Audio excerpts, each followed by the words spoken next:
आज हम लोग नया क्वेश्चन लेके आए हैं। वो आपका एमसीक्यू का एरिथमेटिक प्रोग्रेशन और बहुत बढ़िया दमदार क्वेश्चन है। तो पहला सॉल्यूशन मैं करके रखा हूँ, उसमें थोड़ी सी प्रॉब्लम हो गई थी साइन की और वो करेक्ट हो गई है।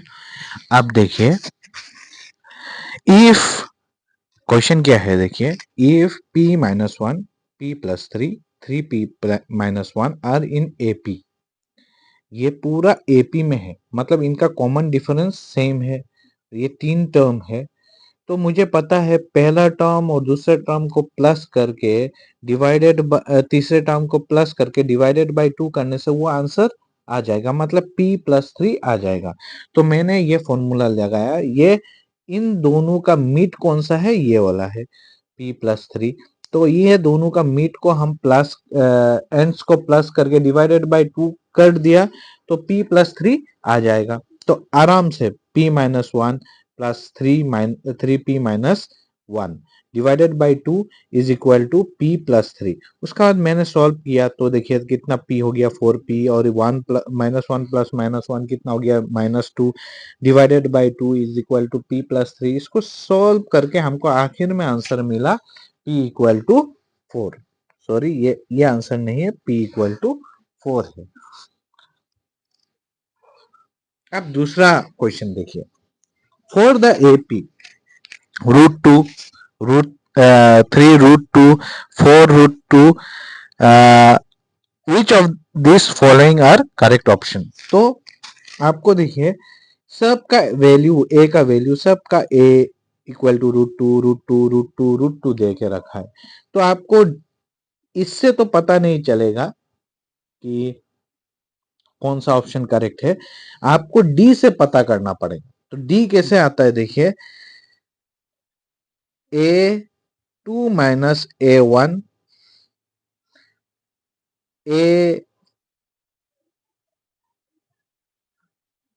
a3 माइनस a2 कर देने से हो गया, कोई भी दो से करने से हो जाएगा। तो हम ये सेकेंड वाला को लेते हैं। ये सेकेंड वाला क्यों कन्वीनियंट है, क्योंकि ये देखिए इसका एलसीएम बराबर होगा, उसका बाद 3 माइनस 4/√2 माइनस 3/√2 कर देने से आंसर आ जाएगा। तो हम ये कर देगा 4/√2, ये 3 है a3, 4/√2 माइनस 3/√2, एलसीएम क्या होगा √2, 4 माइनस 3 क्या हो जाएगा 1/√2, हो गया कि नहीं। 1/√2 कौन सा करेक्ट ऑप्शन है, 1/√2 ये वाला, हो गया, इतना सिंपल था। अब देखिए, अब नेक्स्ट क्वेश्चन देखिए। हाँ, नेक्स्ट क्वेश्चन ये है। ये क्वेश्चन आपका टाइम वेस्ट कराएगा, यकीन मानो। यदि आपको शॉर्टकट ट्रिक पता नहीं है तो आपका बहुत टाइम वेस्ट होने वाला है इसमें। और एमसीक्यू में हम हमेशा ये देखते हैं कि टाइम कैसे बचाया जा सकता है। तो देखिए, ये एपी में है 18x y और -3 एपी में है। आपको क्या ढूंढना है, x प्लस वाई का वैल्यू क्या होगा। तो x प्लस वाई का वैल्यू क्या होगा, इसको यदि आप फॉर्मूला में लगाते हैं a n equal to A plus N minus one into d, ये फॉर्मूला में लगाता है तो आपको बड़ा मुश्किल होगा, क्योंकि इसमें आपको x का वैल्यू अलग से ढूंढना पड़ेगा, फिर y का वैल्यू अलग से ढूंढना पड़ेगा, फिर x और y को प्लस करके आपका वैल्यू निकालना पड़ेगा। तो ये एमसीक्यू का पैटर्न नहीं है। कभी भी ऐसा फोर्थ टर्म दिया हुआ, बीच का टर्म दो ठू नहीं दिया हुआ, या बीच का टर्म को ढूंढने के लिए कह रहा है कोई एक, तो हमको यह फॉर्मूला लगाना है। देखिए क्या फॉर्मूला है, 18 plus -3 is equal to x plus Y. हो गया 18 minus 3 plus Y, 18 minus 3, 8 minus 3 कितना हो गया 5, 15। कितना हो गया 15 equal to x plus Y. तो कौन सा ऑप्शन करेक्ट है 15 हो गया खत्म। अब देखिए नेक्स्ट क्वेश्चन, खूबसूरत क्वेश्चन है देखिए। First, find the sum of first 20 terms of an AP 1, 3, 5, 7 जाते जा रहा है। तो हमको सम ऑफ फर्स्ट 20 टर्म्स ढूंढना है। तो हम इसमें सम का दो फॉर्मूला होता है, याद रखिएगा। सम का कितना फॉर्मूला होता है, हम इधर लिख देता है। सम का दो फॉर्मूला होता है, s N equal to N by two A plus l, या s N equal to N by to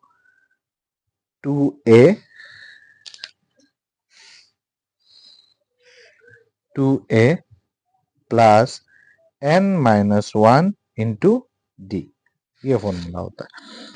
अब आप कहेंगे कि कौन सा फॉर्मूला इस्तेमाल करें।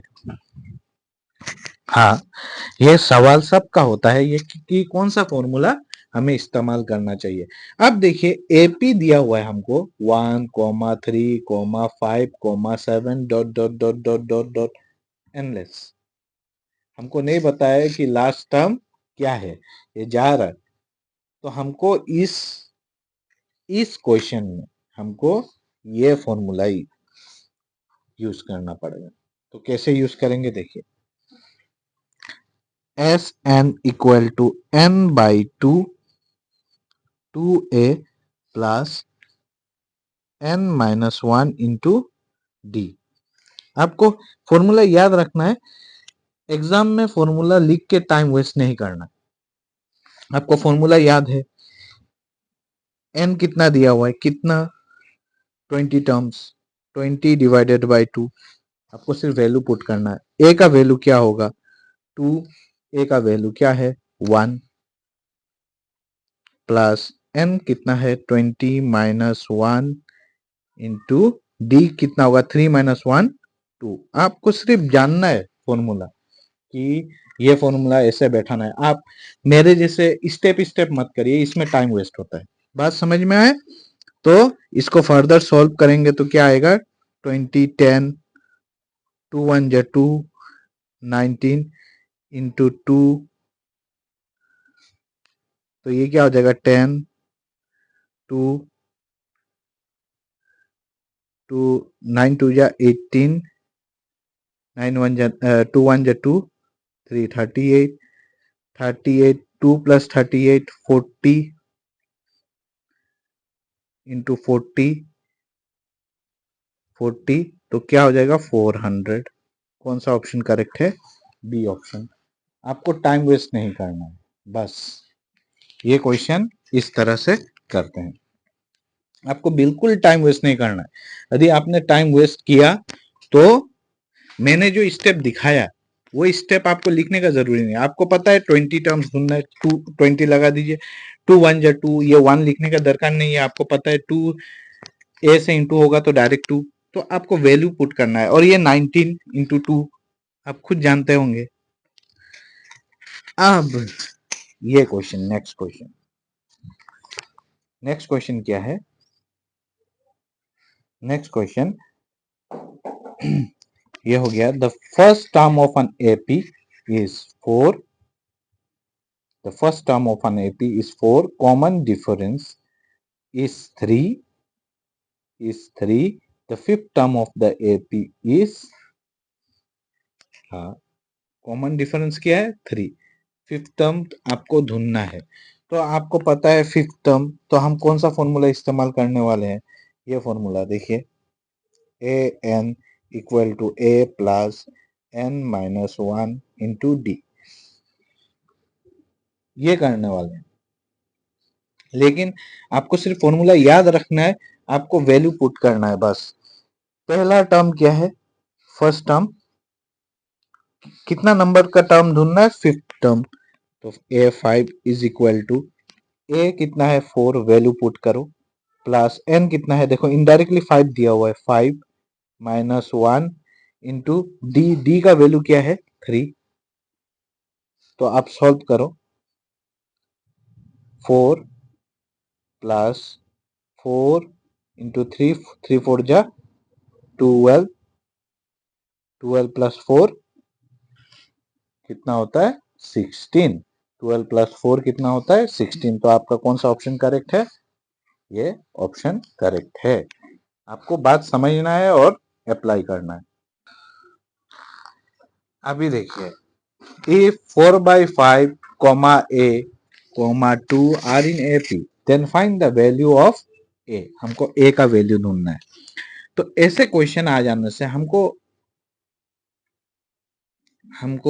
कभी भी दिमाग ज्यादा इस्तेमाल नहीं करना है, हमको सिर्फ फॉर्मूला जानना है।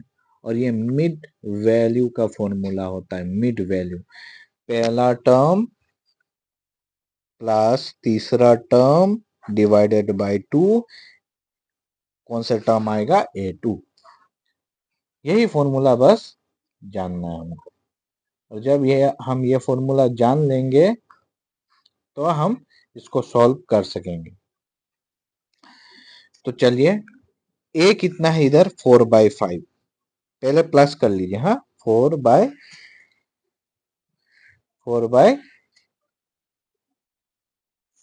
5 प्लस 2, एलसीएम क्या हो जाएगा 5, 4 जैसा है वैसा बैठेगा, 5 2 जा 10, 14 by 5 हो गया। मतलब पहला टर्म और लास्ट टर्म, मतलब थर्ड टर्म को प्लस करके हमको कितना मिला है 14/5। हमको कितना मिला 14/5। तो इसको यदि हम डिवाइड करेंगे किससे 2 से, 2 से डिवाइड करेंगे तो क्या मिलेगा 14/5 divided by 2 is equal to a। तो 5 नीचे आ जाएगा, तो क्या हो जाएगा 14, 5 2 जा 10, मतलब इंटू करने का जरूरी नहीं है, 2 1 जा 2, 2 7 जा 14। ए का वैल्यू क्या है 7/5। ऑप्शन कौन सा है ए। आ गया हमारा आंसर। ये प्रोसेस को याद रखेगा, ये दो जगह में आया है ये काम, पहला क्वेश्चन और ये 6 नंबर क्वेश्चन में ये काम आया। अब देखिए, अब मैच द फॉलोइंग में बहुत इंपॉर्टेंट कंसेप्ट है। मैच द फॉलोइंग में क्या है, बहुत इंपॉर्टेंट कंसेप्ट है। फॉर एग्जाम्पल, आपको यदि पता है कि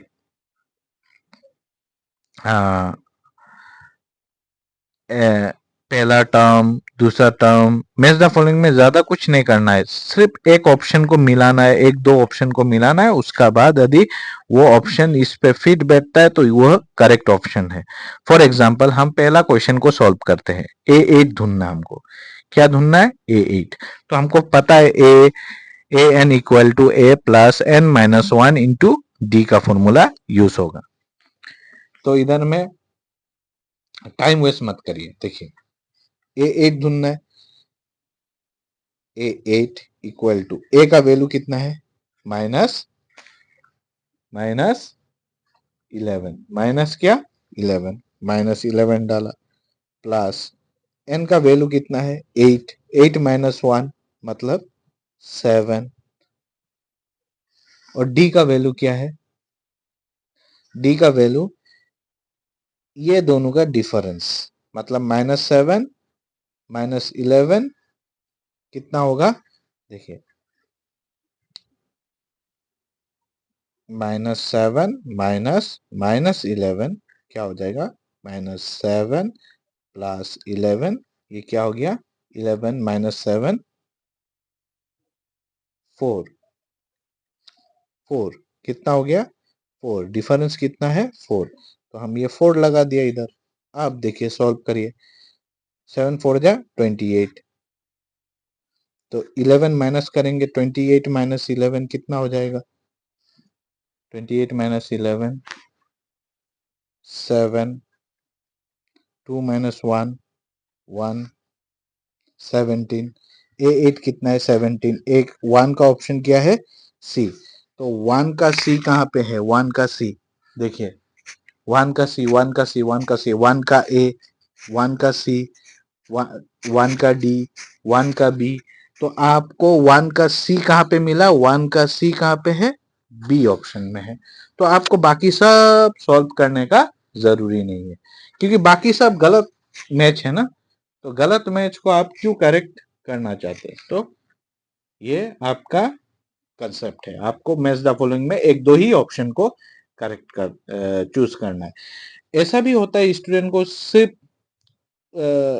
दो ऑप्शन उसको पता है, तो वो दो ऑप्शन से चेक कर सकता है, या एक ऑप्शन पता है एक ऑप्शन से चेक कर सकता है। कभी कभी क्या कर देता है, 1 = 1 सी दो जगह में दे देगा, तो आपको दूसरा ऑप्शन में जाना पड़ेगा, नहीं तो पहला ऑप्शन में ही सब ठीक ठाक हो जाता है। Thank you.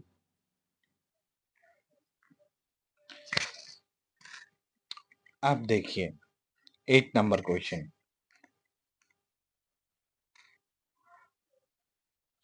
Which of the following is an AP. तो वो आपको चेक करना पड़ेगा सबको।